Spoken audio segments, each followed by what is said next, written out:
Why life in ancient Egypt was a relentless struggle, a somber historical journey for sleep. Welcome, weary traveler, to an expedition across the shifting sands of time. As constellations pivot overhead and the night deepens into silence, let your mind wander to a realm of sun-baked stones and towering monuments, where the Nile's life-giving waters clashed with its destructive fury. This is ancient Egypt, a civilization veiled in mystique and grandeur, yet built upon layers of suffering and resilience. As you settle into your comfortable bed, consider this. Where do you call home? What hour marks the night where you rest? Whether it's the eerie stillness of midnight or the first golden hints of dawn, I welcome you. If tales of history whispered in calming tones ease your passage into dreams, I invite you to subscribe. Many more stories await. But tonight, we unravel the harsh truths of existence along the Nile. This era looms large in our collective imagination, pyramids piercing the sky, gold-masked rulers, and the enigmatic art of mummification. Popular culture romanticizes this distant world. Sunlit pyramids, nobles draped in fine linen cruising the Nile on lavish barges. Yet behind these marvels lay a darker reality. Egypt's achievements were staggering: the mathematical precision of the pyramids, the celestial mastery of their astronomers, the elegance of hieroglyphs. But these wonders were carved from the sweat and blood of countless laborers. For every pharaoh lounging in opulence, thousands toiled in fields, workshops, and battlefields. Their lives were marked by danger, deprivation, and brevity. In the unforgiving Nile Valley, survival was a gamble. The annual floods that nourished crops could just as easily drown villages and trigger famine. The same scorching sun that baked bricks for monuments seared the skin of those who stacked them. From the lowest servant to the highest scribe, adversity was a constant companion. Join me as we peel back the gilded veil of nostalgia to reveal the stark truths faced by those who built this dazzling empire. We'll explore 6 pillars of Egyptian life that turned survival into a daily battle: the crushing social hierarchy, the brutality of forced labor, the ravages of war, hidden dangers within homes, the specter of disease, and the omnipresent grief of loss. Along the way, we'll meet pharaohs grappling with rebellions and peasants fighting to feed their families. Amidst the suffering, we'll witness the unyielding spirit that sustained this civilization for 3 millennia. So relax, dear listener, and let the day's worries fade. The Nile rises, the sun climbs the cliffs, and the unrelenting cycle of life and death continues. For in this land of timeless wonders, neither beauty nor brutality paused for anyone. Our journey begins with the very force that birthed Egypt's triumphs and tragedies: the Nile, its lifeblood and occasional executioner. The mighty Nile, hailed as Egypt's greatest blessing, gifted the fertile black soil and water that nurtured a thriving civilization in an otherwise barren desert. Yet living at its mercy was a harrowing ordeal. Each summer, monsoon rains and melting snow swelled the river, submerging fields and erasing boundaries. Farmers watched in dread as murky waters licked at their mud brick homes, praying to Hapi, the god of the Nile, to spare them. But they needed this destruction. The flood carried Ethiopian silt to rejuvenate the land. In good years, the waters receded by autumn, leaving nutrient-rich mud for planting. Bountiful harvests of wheat, barley, and vegetables filled bellies and royal coffers alike. Yet the Nile was capricious. Some years, it barely wet the earth, leaving crops to wither under a pitiless sun. Other times, it surged violently, drowning seedlings, livestock, and entire families. King Narmer, Egypt's first pharaoh around 3000 BCE, learned this lesson brutally. Legend tells of a year when the Nile dwindled to a trickle. Crops failed, cattle became skeletons, and starvation spread. Narmer ordered sacrifices, even offering a young maiden to the river, but the waters kept receding. Desperate, he journeyed to Elephantine Island, prostrating before Hapi's statue, pledging his kingdom to the god's glory. Whether by divine will or coincidence, the rains came, and Egypt was saved. But Narmer's ordeal was just the first of many. The Nile's whims haunted every villager, for whom a single bad flood meant ruin. Egyptians also lived in the shadow of death, obsessed with the afterlife. They believed souls endured a perilous journey through the underworld, facing monsters and trials before reaching the field of reeds, a paradise not guaranteed. First, the heart was weighed against Ma'at's feather of truth. A heart heavy with sin would be devoured by Ammon, a grotesque hybrid of crocodile, lion, and hippopotamus, condemning the soul to oblivion. To avoid this fate, Egyptians poured resources into tombs stocked with food, jewelry, and servants. Walls were inscribed with spells from the Book of the Dead to guide the deceased. The cornerstone of this preparation was mummification. They believed the soul needed a preserved body to return to. The gruesome process involved removing organs, desiccating the corpse in salts, and wrapping it in resin-soaked linen. Even for the wealthy, this ritual was costly and grueling, lasting up to 70 days.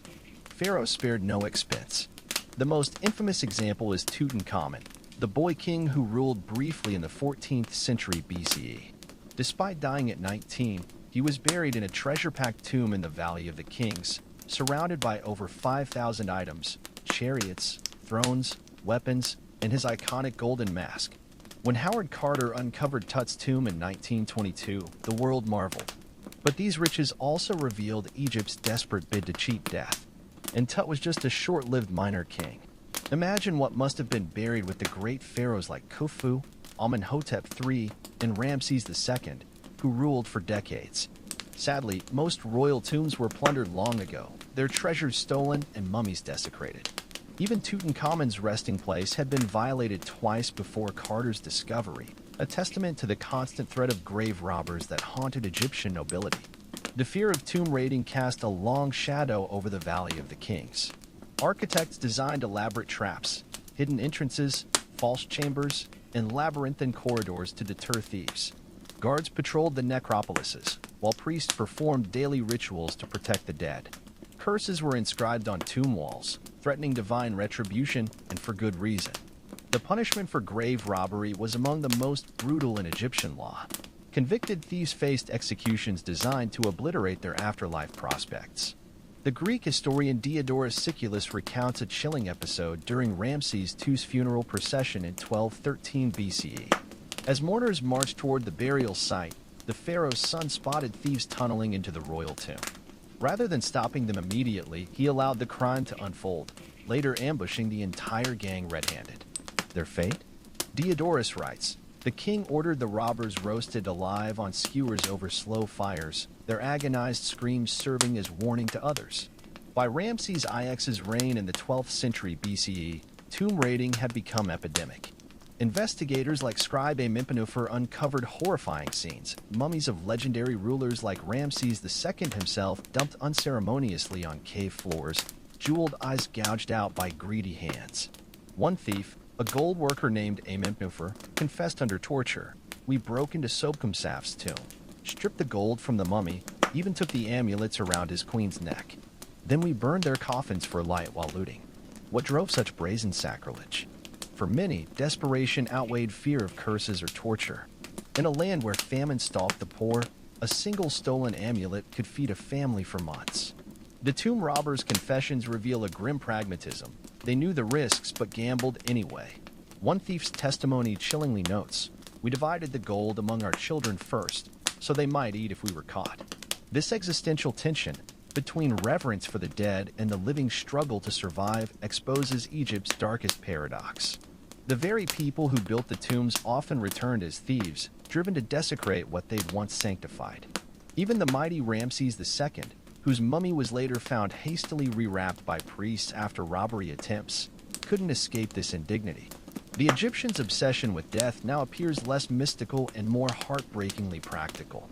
In a world where life was nasty, brutish, and short, to borrow Hobbes' phrase, the afterlife offered the only promise of stability. Mummification wasn't just ritual, it was a desperate grasp at permanence in a fleeting existence. Lavish tombs served as insurance policies against earthly suffering. Yet as the robbed graves proved, not even mummies found sanctuary from humanity's relentless hunger. Except, perhaps, Tutankhamun, whose slumber remained undisturbed for 3,200 years until Carter's discovery. Now his gilded relics tour museums worldwide, the boy king immortalized as both a treasure and a tragic symbol of Egypt's duality. Even for Egypt's greatest warrior kings, life was far from the glorious paradise we might imagine. Take Thutmose III, who ruled during the 15th century BCE at the height of Egypt's imperial power. This was a pharaoh who conducted 17 military campaigns in just 21 years, expanding Egypt's borders further than ever before. His most famous victory came in 1457 BCE at Megiddo, where he crushed a coalition of rebellious Canaanite city-states after a daring march through treacherous mountain passes. The battle was a masterpiece of strategy. Faced with a choice between a safe but time-consuming route or a narrow, easily ambushed mountain path, Thutmose gambled on the direct approach, a decision that nearly cost him everything. As his army snaked single file through the rocky defile, Canaanite forces rained down arrows, stones, and burning logs from the cliffs above. The screams of dying men and horses echoed through the pass as the Egyptians pushed forward, bleeding and battered. When they finally emerged onto the plains before Megiddo, the real slaughter began. Thutmose's forces routed the enemy, capturing hundreds of chariots and thousands of horses. The pharaoh himself boasted of taking 340 prisoners personally, but victory came at a terrible price. The survivors fled behind Megiddo's massive walls, forcing Thutmose into a grueling 7-month siege. His troops, far from home and already exhausted, had to construct a towering wooden palisade around the entire city while dodging enemy raids. Disease spread through the camp as food ran low. When Megiddo finally fell, the rewards were immense: chests of gold, shiploads of cedar wood, and trainloads of enslaved captives. Yet the human cost was staggering. Soldiers who survived the battle often returned broken, their bodies bearing the marks of bronze swords and their minds haunted by what they'd seen. Tomb inscriptions from the period describe battlefields piled with corpses so thick men had to climb over them to advance. One officer, Amenemheb, recounted how Thutmose ordered the severed hands of enemies counted as trophies, 1,692 in one campaign, along with 29 other body parts. The irony?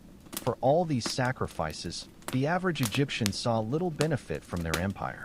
While pharaohs grew richer, peasants still toiled under the same backbreaking conditions.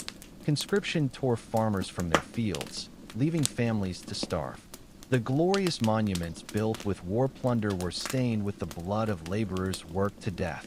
Even Thutmose himself, despite ruling for 54 years, died with a body racked by arthritis and abscessed teeth, his mummy showing the physical toll of constant warfare. War wasn't the only danger stalking Egyptian children. Birth itself was a deadly gamble. With no modern medicine, about 1 in 3 babies died before their first birthday.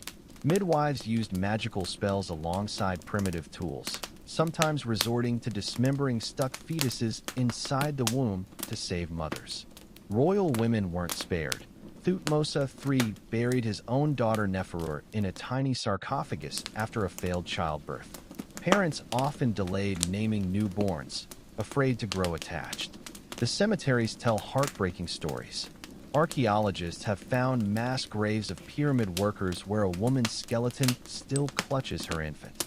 At Hira, one poignant discovery revealed a young mother mummified with her baby arranged at her breast as if nursing, both likely lost in childbirth. These weren't exceptions, but everyday tragedies in a society where death shadowed every cradle. The fragility of life in ancient Egypt extended far beyond the battlefield. Even in times of peace, the specter of famine loomed perpetually over the Nile Valley, its arrival as unpredictable as the river's annual floods. When the Nile failed to rise sufficiently, the consequences were catastrophic: withering crops, starving livestock, and desperate populations reduced to unthinkable measures. One particularly devastating famine during the First Intermediate Period, 2181 to 2055 BCE, was documented by the nobleman Antifi, whose tomb inscriptions paint a harrowing picture. The whole land became like locusts swarming in search of food. Starving villagers came carrying their children on their backs, begging at my gates. I fed my people while others collapsed dead at the roadside. Better that than face the pharaoh's wrath for abandoning their posts. Antifi's account reveals the brutal calculus of survival. Provincial governors like him often hoarded grain, turning away refugees to maintain order in their own districts. The royal anger he mentions wasn't metaphorical. pharaohs routinely executed officials who failed to maintain food supplies. In one grim episode, a starving mob looted a granary at Dendera, only to be crucified along the riverbanks as warning. Even in prosperous years, Egyptian farmers lived on a knife's edge. After paying taxes, often over half their harvest, many families survived on barely 1,500 calories daily. Skeletal remains show widespread anemia and stunted growth. When debt mounted, peasants faced impossible choices: sell children into servitude or become indentured laborers themselves. Court records from Deir el-Medina detail cases where entire families were enslaved over unpaid loans of just a few sacks of grain. The backbreaking labor demanded by the state pushed many to physical collapse. During flood season, when fields were underwater, peasants were conscripted for construction projects. At Giza, workers' skeletons reveal spinal deformities from hauling 2.5-ton limestone blocks under the scorching sun. One mass grave contained a couple buried holding hands, likely partners in life and in death from shared toil. Medical care offered little relief. The famous Edwin Smith papyrus, c. 1600 BCE, while advanced for its time, describes gruesome treatments like packing head wounds with raw meat. Without antibiotics, even minor injuries could turn fatal. A worker named Nak's mummy shows his death at around age 30 came from a shoulder infection that ate into his bone. Yet amidst this suffering, glimmers of humanity persist. Workers' villages near pyramids reveal surprising comforts. Communal bakeries producing fresh bread, breweries making beer, a dietary staple, and even rudimentary board games carved into limestone flakes. These small pleasures, a shared meal, a game of Senate after sunset, became acts of quiet defiance against the grinding machinery of the state. The Egyptians' complex relationship with authority is perhaps best embodied in their satirical writings. One papyrus depicts the gods as drunken party guests, with Ra casually ordering attendees skinned for sandal leather. Another shows mice triumphantly putting cats in chains, a topsy-turvy vision where the oppressed become oppressors. These weren't just jokes, but pressure valves for a society straining under divine kingship's weight. Nowhere was this tension more apparent than in their vision of the afterlife. The field of reeds wasn't just paradise, it was Egypt inverted. Eternal harvests without back pain, feasts without taxes, justice without the pharaoh's whims. But reaching it required surviving the Duat's horrors: lakes of fire, snake pits, and the devourer waiting to consume unworthy hearts. The medical practices of ancient Egypt present a disturbing paradox, simultaneously groundbreaking and barbaric by modern standards. The Edwin Smith papyrus, dating to around 1600 BCE, stands as humanity's oldest surviving surgical text, showcasing remarkable anatomical knowledge alongside horrifying procedures performed without anesthesia or sterilization. One chilling case describes a laborer brought in with a crushed skull, bone fragments embedded in his exposed brain. The physician's notes read with clinical detachment: probe the wound with your fingers. If you feel something pulsing beneath and hear crackling like oil on fire, say, this is an ailment not to be treated. For such patients, the only treatment was a bandage soaked in honey and raw meat, essentially a death sentence with palliative care. Other remedies bordered on torture. Severe burns were treated by pressing hot knives against the wound to drive out the infection. Compound fractures required setting the bone while assistants pinned the screaming patient down. Dental abscesses, visible in 30% of mummies, were drained by drilling through the jaw with copper tools. The lucky ones passed out from pain. Many died of shock or sepsis. Yet Egyptian doctors weren't cruel. They worked within brutal constraints. Without germ theory, they believed pus was a healing substance, hence packing wounds with rotting meat. Their pharmacopoeia included genuine breakthroughs: willow bark, natural aspirin for pain, garlic for infections, and even moldy bread applied to wounds, an accidental antibiotic millennia before penicillin. The physical toll on ordinary Egyptians was etched into their bones. Mummies from all social classes show spinal fractures from repetitive stress, appalling pyramid stones. Arthritis in 80% of adults over 30. Parasites like tapeworms in 60% of intestines examined. Dental abrasion from bread contaminated with desert sand. Childbirth was particularly lethal. A hieratic script from Deir el-Medina records a midwife's desperate attempt to save a noble woman. The child is sideways. I reach in to turn it, but the blood won't stop. We pray to tar it as the mother's lips turn blue. The tomb of Physician Carr contains bronze hooks used to extract stillborns, their surfaces still scored from frantic use. Even the elite couldn't escape suffering. Pharaoh Merneptah's mummy reveals advanced atherosclerosis, his coronary arteries clogged with fatty deposits from a rich diet. Queen Hatshepsut likely died from a bone infection caused by chronic tooth abscesses. The famed perfect health of mummies often reflects embalmers' artistry rather than reality. Perhaps most tragically, children bore the brunt of this medical helplessness. At the workers' cemetery near the pyramid of Senusret II, archaeologists found a 6-year-old with rickets, vitamin D deficiency, buried clutching a wooden toy horse.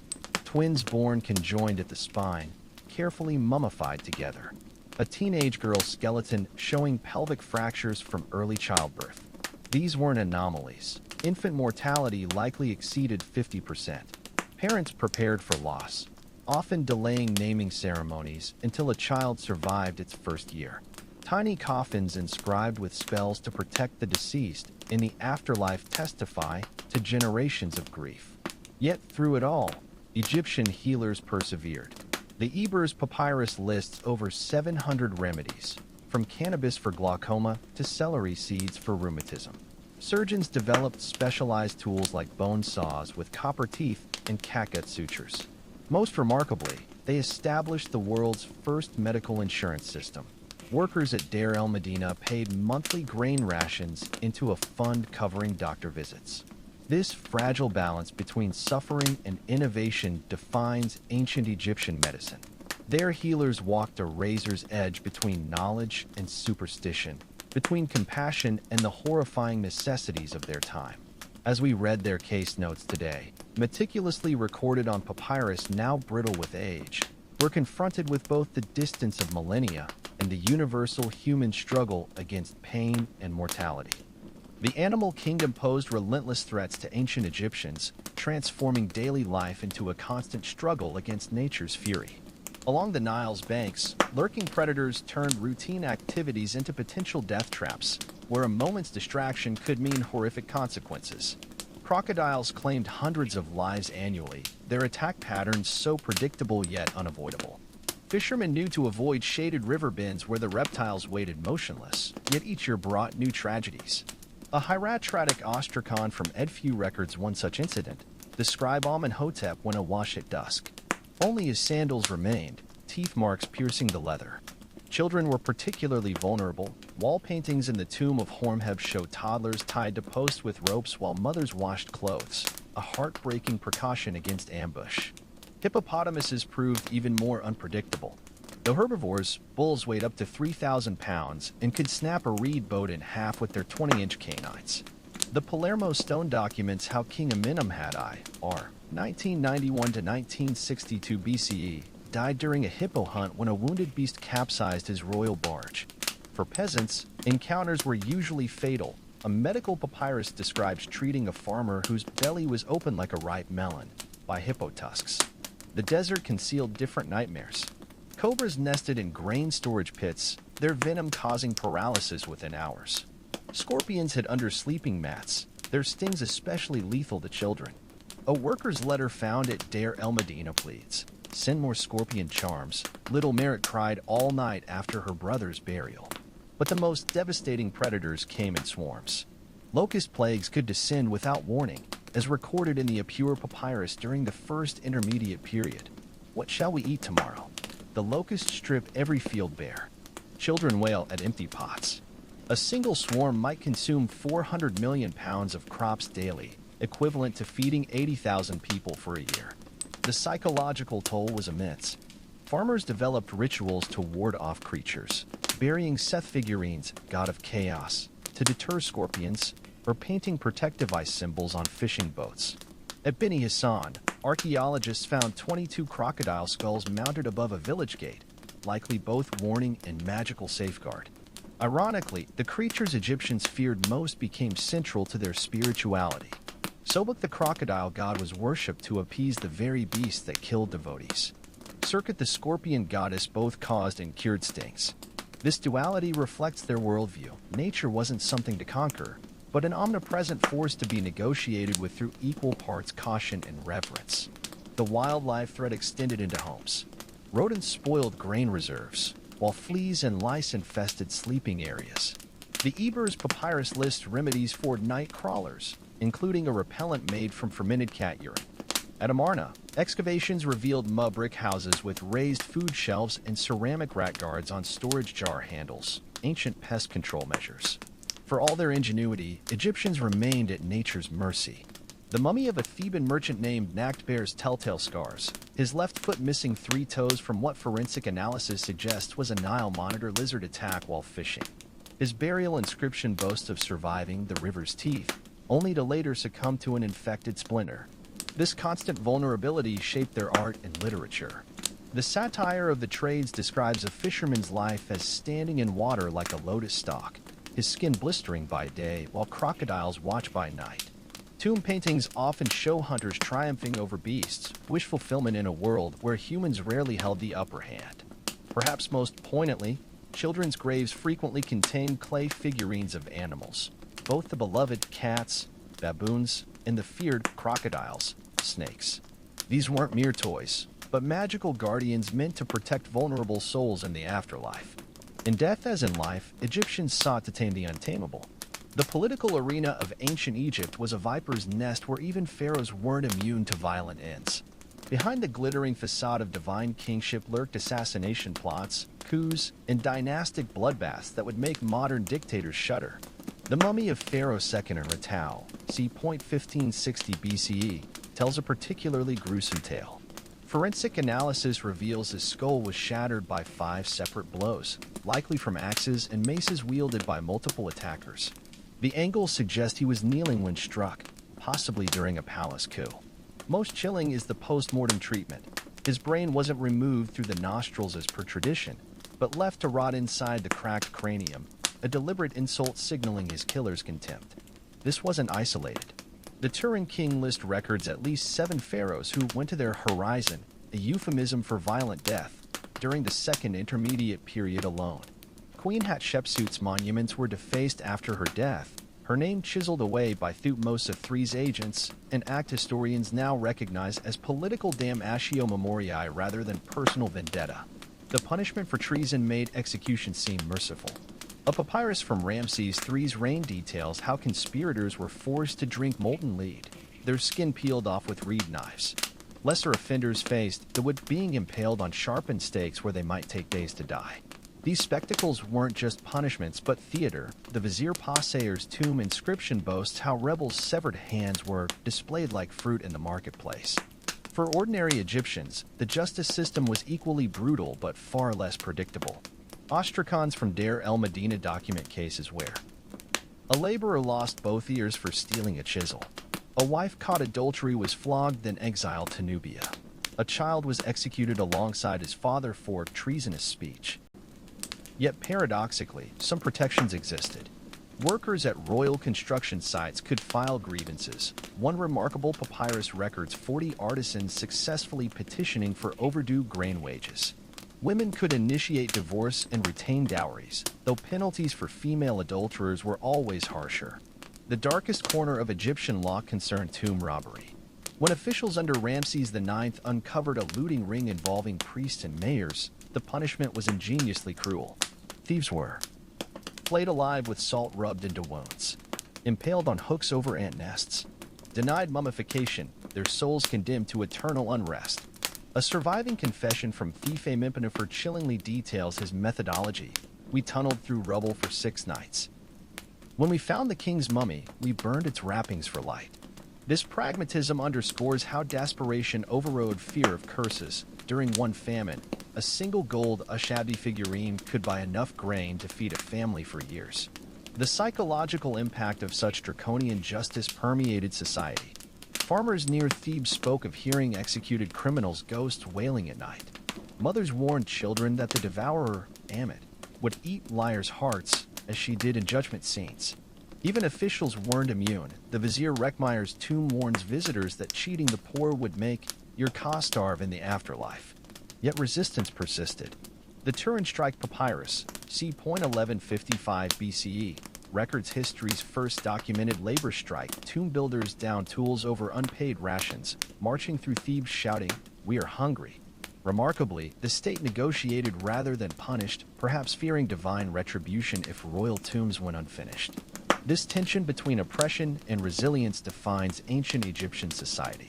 The same civilization that built sublime temples also perfected torture techniques. The bureaucrats who meticulously recorded grain yields also composed love poetry.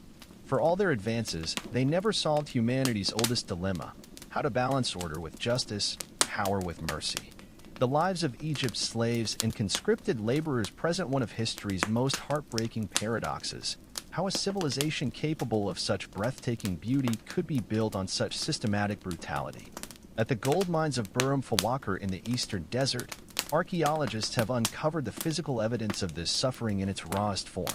Workers here toiled in temperatures exceeding 50 degrees Celsius (122 degrees Fahrenheit), their skin blistering under the relentless sun as they hacked at quartz veins with stone hammers. A 12th dynasty account describes conditions with horrifying clarity. Their bones burn like flax in summer. Skin hangs loose from starvation, their backs striped from overseers' whips. Skeletons found in the mining camps show fused vertebrae from carrying 60-pound or baskets up narrow shafts. Silicosis lesions in lungs from inhaling rock dust. Fractured limbs that healed crookedly, evidence of no medical care. The mortality rate was staggering. Based on burial pits, Egyptologists estimate the average miner survived just 8 to 10 months before succumbing to exhaustion, dehydration, or tunnel collapses. Some tombs contained groups of skeletons still chained together, likely punishment for attempted escapes. Yet these miners' suffering paled beside that of the gemstone quarries. At Wadi El Houdi's amethyst mines, workers were lowered into 100-meter shafts on reed ropes. An inscription by Overseer Sagader boasts, "We lost 40 men this season, a most productive year." The prized purple stones ultimately adorned royal jewelry, their beauty belying the blood cost. For enslaved women, life held special horrors. Papyrus Brooklyn 35.1446 lists 77 female servants in one Theban household, over half designated as childbearers, expected to produce more slaves. Their children could be sold as young as age 5, with prices chiseled onto temple walls. One healthy boy, 2 deben of copper, is almost equal to 200 G. Girl with crooked foot, 1 deben. The psychological toll emerges in poignant finds. A scrap of linen from Deir el Medina embroidered, "I shall not weep today," in a child's handwriting. A slave collar from Amarna inscribed, "Property of the great house, return if found." Pottery shards depicting families being separated at auctions. Remarkably, some resistance persisted. The Turin Judicial Papyrus documents a mass escape attempt by Nubian slaves. 150 vanished into the desert using stolen fishing boats. Though most were recaptured and impaled, the scroll notes 3 who reached Kush, Sudan, and were not retrieved. The pyramid builders at Giza, often romanticized as willing laborers, faced scarcely better conditions. Worker cemeteries reveal spinal compression fractures from years of hauling stones. Arthritic joints in 90% of adults over 25. Malnutrition markers even in skilled artisans. A particularly haunting burial contains a man embracing a teenage boy, likely father and son, both skeletons showing identical stress fractures from block hauling. Their grave goods? A single copper chisel and a worn sandal. What makes this exploitation especially chilling is its bureaucratic efficiency. The Rhine mathematical papyrus includes calculations for optimal slave rations. If 10 men need 2 hecate of grain daily, how long will 100 hecate last 50 injured men? Even suffering was quantified. Yet glimmers of empathy occasionally surfaced. At the workers' village near the Valley of the Kings, archaeologists found a surgeon's kit with splints for broken bones, a bakery producing extra loaves marked for the week, love letters between laborers separated by work assignments. These small acts of kindness couldn't offset the system's cruelty, but they reveal how humanity persisted even in darkness. The same hands that built monuments to immortalized tyrants also carved Senate game boards from limestone scraps, seeking fleeting joy. Ultimately, Egypt's grandeur was purchased with lives measured not in years, but in baskets of quarried stone, sheets of beaten gold, and cubic meters of dug irrigation canals. The pyramids still stand, but the millions of anonymous workers remain voiceless, their stories written only in bone fractures and burial goods, waiting millennia for someone to listen. The childhood experience in ancient Egypt was a perilous gauntlet where survival itself counted as extraordinary luck. Infant mortality rates reached catastrophic levels. Nearly 1 in 3 children died before their first birthday, with only half surviving to age 5. The archaeological record echoes this tragedy. At the workers' cemetery in Deir el-Medina, over 60% of graves belonged to children under 12. Newborns faced immediate dangers. Without modern obstetrics, complicated births often ended in horror. The Ebers Papyrus describes midwives performing crude cesareans using flint knives when babies became stuck, a procedure that killed both mother and child in most cases. Those who survived birth then confronted malnutrition. Skeletal studies show 45% of children had rickets from vitamin D deficiency, their leg bones bowing under their own weight. The mummy of a 2-year-old from Hira illustrates the era's medical helplessness. CT scans reveal the toddler died from a simple ear infection that spread to his brain, a condition easily treatable today. His parents buried him with miniature toys and a loaf of bread, ensuring he wouldn't hunger in the afterlife. Such poignant graves are heartbreakingly common. A 4-year-old buried with her pet gazelle at Abydos. Stillborn twins mummified together in a single tiny coffin. A teenage mother's skeleton found still cradling her newborn. Parents developed coping mechanisms. Many delayed naming children for months, referring to infants as little crab or mouse to avoid attachment. The instruction of Any, a New Kingdom wisdom text, warns, love your wife, but don't let her see you weep over a dead child. Grief attracts evil spirits. For children who survived infancy, life offered little respite. Peasant children worked as soon as they could walk, tending goats, gleaning fields, or scaring birds from crops. At El Amarna, archaeologists found footprints of 5-year-olds carrying water jars twice their weight. The skeletal evidence is brutal. Compressed vertebrae in 8-year-olds from load-bearing. Dental enamel defects signaling chronic malnutrition. Healed fractures showing no medical treatment. Even royal children weren't spared hardship. Prince Thutmose, eldest son of Amenhotep III, died at 12 from a septic shoulder wound. His lavish tomb couldn't save him. The much-loved Princess Meketaten perished at 10, possibly in childbirth, a shockingly common fate for pubescent royal girls married to older relatives. Education was a rare privilege. While elite boys learned hieroglyphs in temple schools, peasant children received only practical training. A father's letter scolds, "Stop chasing ducks and practice weaving. The tax collector comes next moon." Girls fared worse.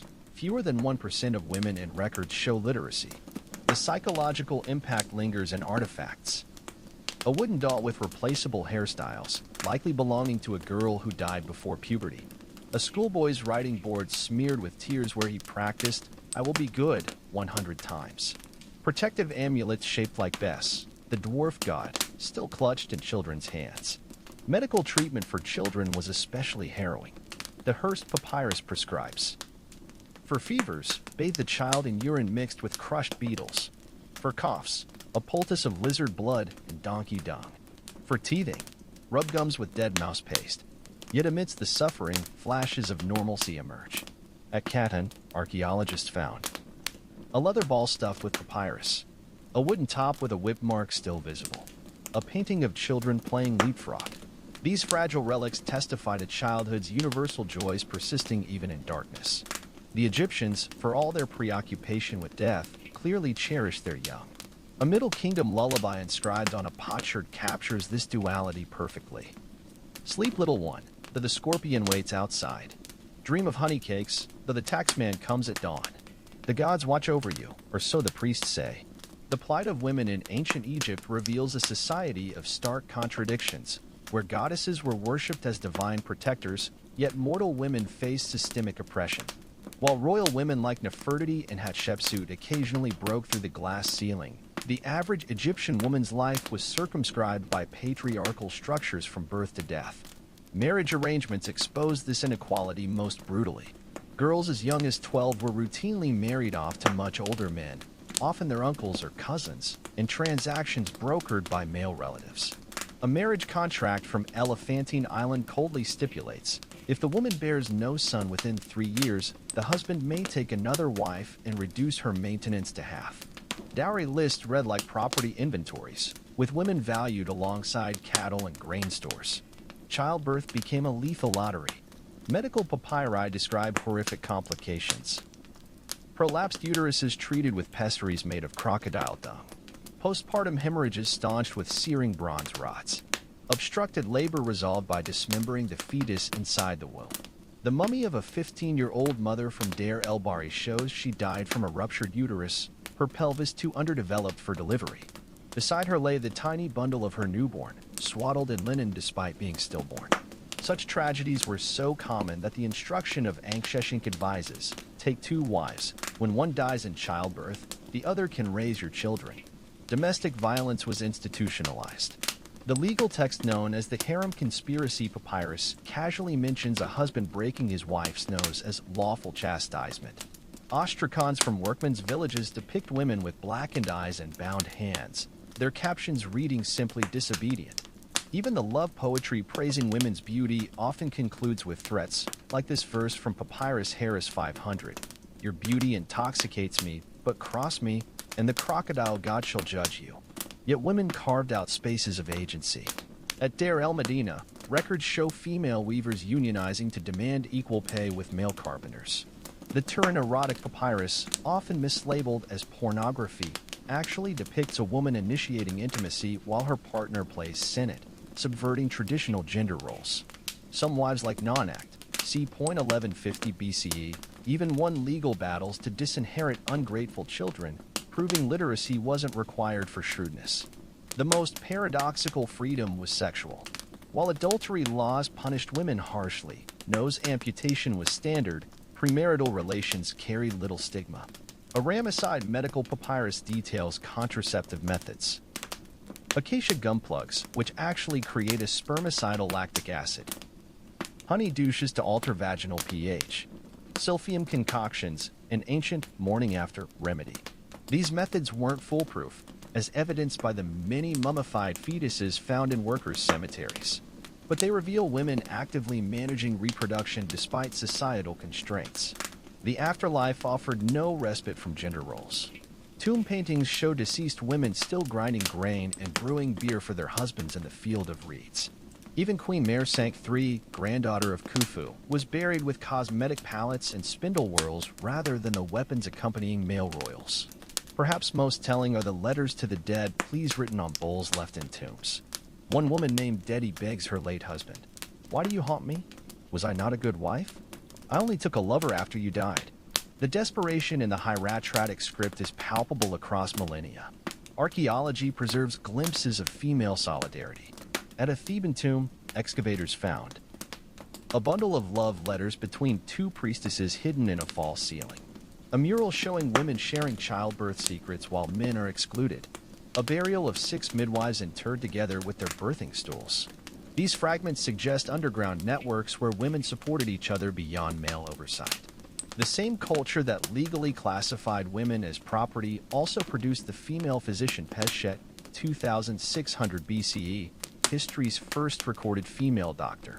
Ultimately, Egyptian women's history is written in these contradictions, between oppression and resilience, between being worshipped as fertility symbols yet punished for exercising bodily autonomy. Their legacy isn't one of passive victimhood but of quiet rebellion, finding cracks in the patriarchal edifice to breathe freer. As the scribe Enni acknowledged, the water that wears away stone isn't fierce, but persistent. The twilight of ancient Egyptian civilization reveals a disturbing truth that even the mightiest empires carry the seeds of their own destruction. As the new kingdom crumbled, c. 1069 BCE, the social fabric unraveled in ways that mirrored modern societal collapses, with environmental crises, corruption, and inequality combining to create a perfect storm. Climate change struck first. Tree ring studies from neighboring regions show catastrophic droughts lasting decades. The Nile's floods became erratic, then failed entirely. The admonitions of Epicure, written during this chaos, describes apocalyptic scenes. The river is blood, men thirst amid water, children scream, would we had never been born. At Dindara, archaeologists found mass graves from this period stacked 5 bodies deep, many showing signs of cannibalism. Economic inequality reached grotesque extremes. While tomb robbers plundered royal graves, the vizier Maya, responsible for protecting those very tombs, amassed a fortune. His private accounts, preserved on leather scrolls, list 3,000 jars of imported wine, 17 Nubian dancing girls, a solid gold chamber pot. Meanwhile, tax records from the same period show peasant families selling daughters into slavery for half a sack of grain. At Deir el-Medina, workers' pay arrived months late, when it came at all, forcing them to stage history's first recorded labor strikes. The justice system became weaponized. Under Ramses XI, noblemen could pay judges to secure favorable rulings, a practice so rampant it spawned a new hieroglyph meaning bribe, a silver ingot inside a scales symbol. One papyrus records a widow being evicted because her judge preferred the defendant's lapis lazuli necklace. Religious faith curdled into superstition. Instead of traditional prayers, desperate citizens turned to magic execration texts, clay figurines of enemies ritually smashed, dream incubation, sleeping in temples hoping for divine visions, oracle manipulation, bribing priests to fake prophetic utterances. The mummy of High Priest Amenhotep shows the ultimate irony, his arteries clogged with fat from temple offerings, his organs packed with opium used to induce holy visions. Military might couldn't save the crumbling state. Mercenaries like the Shirred-In pirates, once feared enemies, now comprised Egypt's elite guard. Their loyalty lasted only as long as gold flowed. When payment stopped, they burned the palace at Pyramus. A clay tablet found in the ruins bears a soldier's scrawl. The pharaoh's bread tastes of ashes now. Art reflected the disillusionment. Previously idealized tomb paintings gave way to grotesque caricatures. A nobleman depicted as a hyena, a tax collector as a bloated hippo. This satire of the trades, once celebrating professions, now mocked them. The scribe's fingers rot from counting stolen grain. The priest's belly swells with ill-gotten offerings. Even burial practices revealed societal breakdown.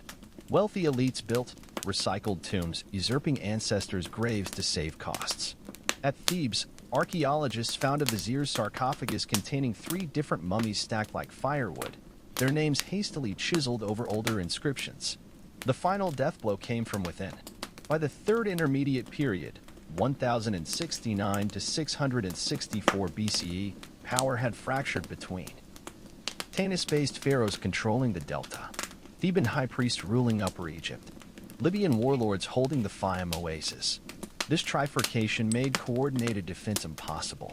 When Nubian invaders swept north in 760 BCE, they faced not a unified kingdom but squabbling fiefdoms. A stela erected by King Pi boasts, "I took Memphis like a morning stroll. Their generals were too busy poisoning each other's wine." Yet amid the collapse, ordinary Egyptians persisted. At Tel El Rataba, archaeologists uncovered a humble farmstead dating to the Nubian invasion.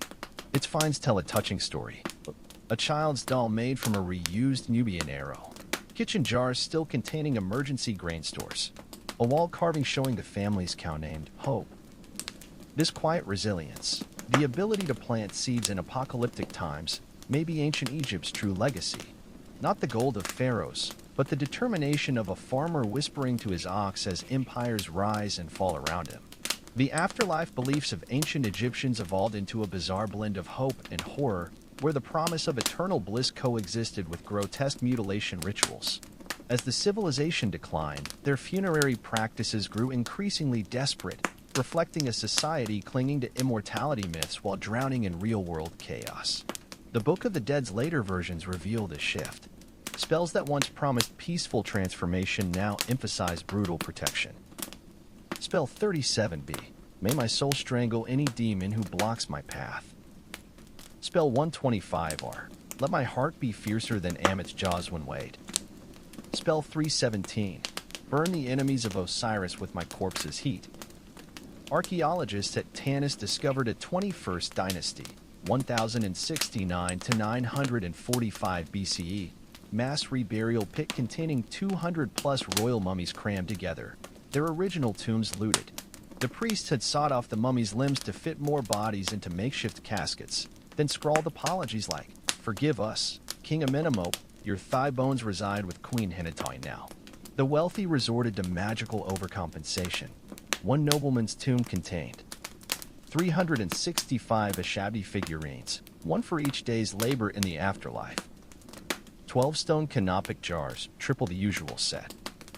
A gilded penis sheath inscribed, "May it never wither through eternity." Meanwhile, commoners developed macabre cost-saving measures. At Deir el-Bahri, excavators found recycled mummies, old bandages stripped and reused, with earlier owners' skin still attached. Fake canopic jars, empty limestone vessels painted to look full. Sock puppets, crude cloth dolls substituting for proper shabdas. The most disturbing trend was corpse commodification. During famines, mortuary priests sold mummy medicine, ground-up human remains marketed as cure-alls. A papyrus prescription reads, "For coughing blood, mix powdered mummy skull with wine and myrrh."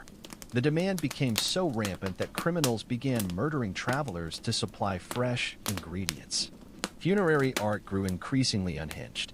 Where Old Kingdom tombs showed idealized farm scenes, late-period burials featured demon insurance policies, wall-to-wall paintings of gods decapitating enemies, afterlife lawsuits, legal documents suing tomb robbers in the divine court, magical revenge fantasies, curses like "May the thief's bowels boil like Nile floodwaters."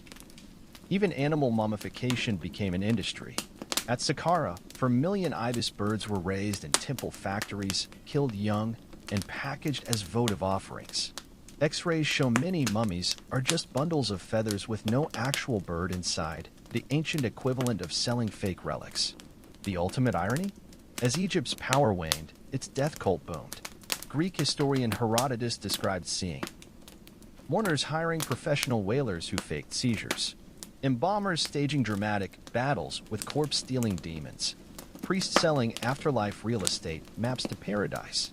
This commercialized spirituality reached its peak under Persian rule, 525 to 332 BCE, when wealthy foreigners could purchase pre-made tombs with stock hieroglyphics like "Insert deceased name here to guarantee resurrection." Yet beneath the grotesquerie, genuine faith persisted. A touching demonic letter from a dying farmer to his wife reads, "When you hear the ibis call at dawn, know I'm waiting by the celestial Nile. Our plot there has no tax collectors." In the end, their belief in justice beyond death may have been the only comfort left as the civilization crumbled around them.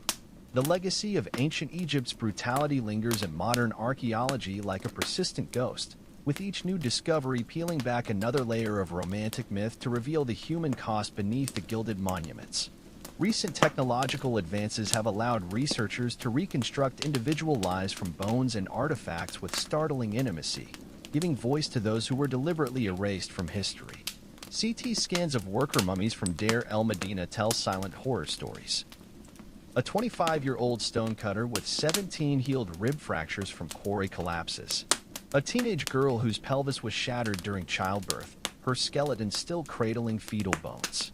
An elderly scribe whose arthritis-deformed fingers clutch a stolen Ashabi figurine, likely his only grave good. Forensic analysis has uncovered systemic violence previously overlooked. At Amarna, 70% of studied skulls show blunt force trauma, many with distinctive axe-shaped depressions matching Egyptian weapons. The worst cases cluster in workers' quarters, suggesting routine beatings. One mass grave contains 60 skeletons with their hands still bound behind their backs, victims of a mass execution during Akhenaten's reign. Even elite burials reveal disturbing truths. The much romanticized heretic pharaoh Akhenaten suffered from craniostenosis, a genetic disorder causing his elongated skull. Femur tumors, painful growths that would have made walking agonizing. Epilepsy, suggested by the divine visions he reported. His famous wife Nefertiti wasn't spared either, her recently identified mummy shows. A gouged left eye socket, possibly ritual mutilation after death. spinal damage from wearing heavy golden crowns, lead poisoning from cosmetic kohl eyeliner. The most heartbreaking discoveries involve children. At the temple of millions of years in Luxor, archaeologists found a nursery-turned morgue with 100-plus infant mummies, tiny prosthetic toes carved for a 6-year-old amputee, amulets made from bread, the only protection poor parents could afford. Modern science has also exposed ancient lies. Isotope analysis proves many Egyptian mummies were actually foreign slaves, their teeth enamel revealing childhoods in Nubia or Canaan. DNA studies show multiple pharaohs, including Tutankhamun, suffered from inbreeding defects like cleft palates and club feet. Yet some findings humanize rather than horrify. At a Theban tomb, a laborer's lunchbox still containing dried fish and garlic. Love letters hidden in bricks between a scribe and weaver. A Senate game board with pieces mid-move, perhaps abandoned during a worker's sudden death. These mundane artifacts remind us that behind the grand historical narratives were real people who laughed, loved, and worried about daily survival. A worker's graffiti at Karnak captures this perfectly. The pharaoh wants perfection, but my back hurts and the beer is warm today. The greatest revelation may be how thoroughly suffering was institutionalized. Medical scans of pyramid builders show 45% had hearing loss from constant hammering. 30% showed spinal fusion from carrying 50-plus pound blocks. 12% had amputations, crude but healed, suggesting state health care. This wasn't mindless cruelty, but calculated exploitation. Account papyri from Giza quantify human misery. Team 612 men absent, dead, for sick, quota short by 300 blocks, deduct their rations. As we reassess ancient Egypt through this forensic lens, the civilization emerges not as a golden utopia, but as a complex machine that ran on human suffering. The same culture that produced sublime art also perfected torture techniques. The same bureaucracy that tracked the stars also calculated how far workers could be pushed before collapsing. Perhaps the most fitting epitaph comes from a broken ostracon found near the Valley of the Kings, where some anonymous laborers scratched, "They tell us we're building eternity, but I can't even feel my fingers anymore." The psychological toll of living under Egypt's oppressive system left indelible marks on the collective psyche, evident in the dark undercurrents that seeped into their literature, art, and daily rituals. What emerges is a civilization suffering from what modern psychologists might call mass trauma, where generations lived in a perpetual state of hypervigilance and repressed despair. The Harper's songs, typically performed at feasts, took on increasingly nihilistic tones during the New Kingdom's decline. Celebrate today, for tomorrow the gods may starve you. The wise and foolish share one fate, the grave. Even pyramids crumble. Why trouble yourself building? This existential dread manifested physically. Excavations at workers' villages reveal chewed narcotic poppy pods littering sleeping quarters. Crude tattoos of Bes, the dwarf god of protection, on laborers' arms. Amulets made from execution ropes, morbid souvenirs repurposed as charms. Religious practices grew increasingly paranoid. At Kamelhetten, archaeologists found cursing stations where people buried figurines of enemies with spikes through their eyes. Defaced goddess statues with their protective arms deliberately broken off. Oracle petitions where questions were scratched out and rewritten to manipulate divine responses. Even the elite weren't immune to this collective anxiety. The dream book of Thutmose of 4 lists nightmares like being buried alive in sand, a common quarry accident. Teeth falling into the Nile, symbolizing lost children.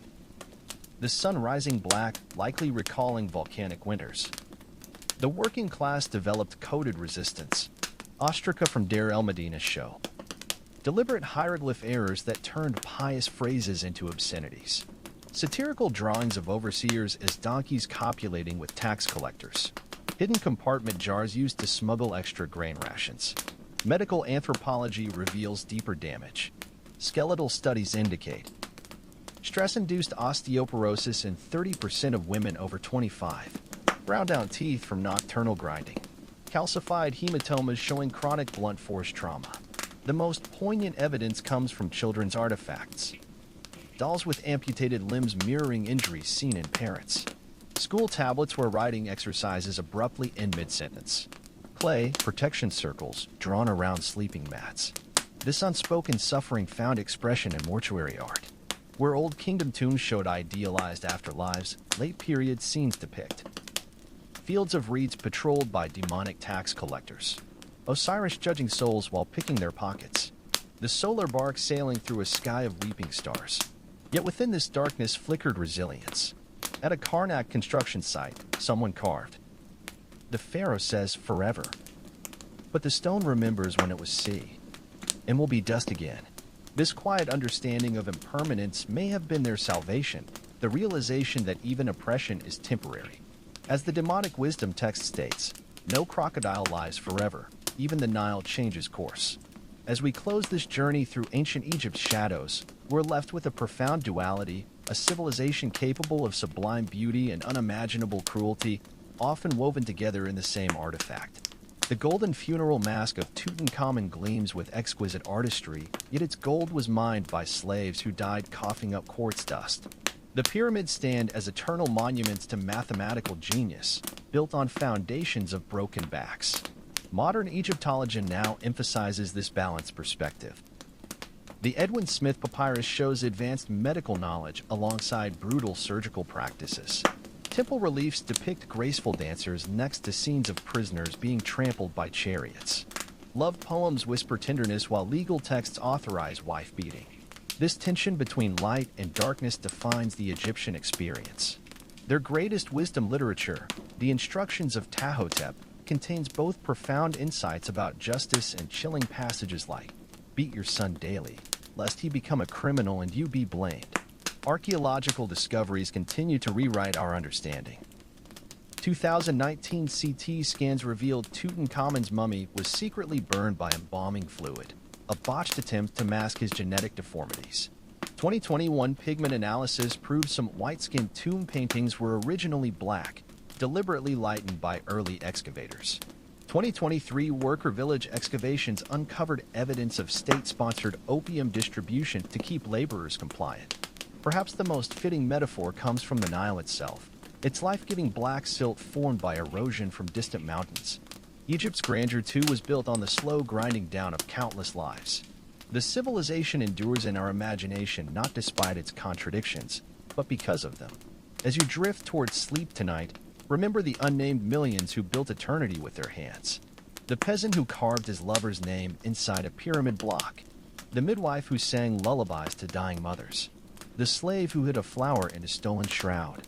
Their stories, long buried under official histories, now whispered to us through archaeology, not as footnotes, but as the true heartbeat of a civilization. The moon rises over the Theban hills now, just as it did when artisans put down their tools to gaze at the stars 3,000 years ago. Some things endure beyond empires. Some truths outlast stone. Good night.